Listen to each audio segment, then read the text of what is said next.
Une soixantaine de personnes sont impliquées dans l'attaque du camp de gendarmerie d'Agba. Le commissaire du gouvernement qui l'annonce souligne que des arrestations ont été opérées. Également évoqué les récentes attaques d'Agboville et de Yopougon.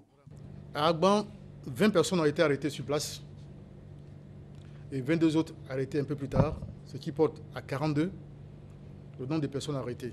Parmi ces 42, il y a 5 militaires, dont le chef du réseau. À Agboville, c'est un gendarme qui a été arrêté. À Baou et Yopougon, aucune interpellation jusqu'à présent. Évoquant les exactions contre les populations impliquant des FRC avec parfois mort d'hommes à Tipa Tipa dans le département de Gagnoa, à Lakota, à Soubré aussi bien qu'à Abidjan, le commissaire du gouvernement souligne que les auteurs des exactions identifiées dans ces différents cas sont aux arrêts.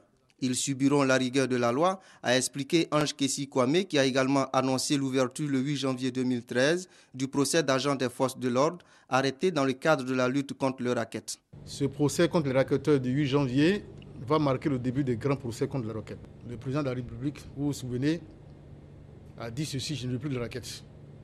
Pour nous, les propos du président disant je ne veux plus de racket sonnent comme pour nous une instruction, des ordres à exécuter.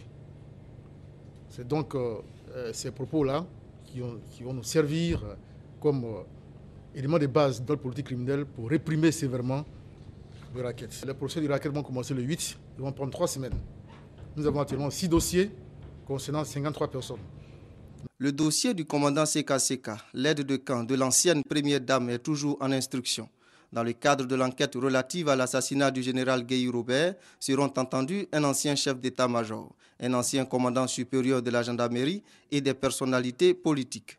Bénéficiant par contre d'une liberté provisoire, le commandant Dua, aide de camp de l'ancien président, a regagné son domicile et peut reprendre le travail, a souligné le commissaire du gouvernement. Autre point évoqué par Ange Kessi, le chavirement de l'embarcation de la Marine nationale le 5 septembre dernier.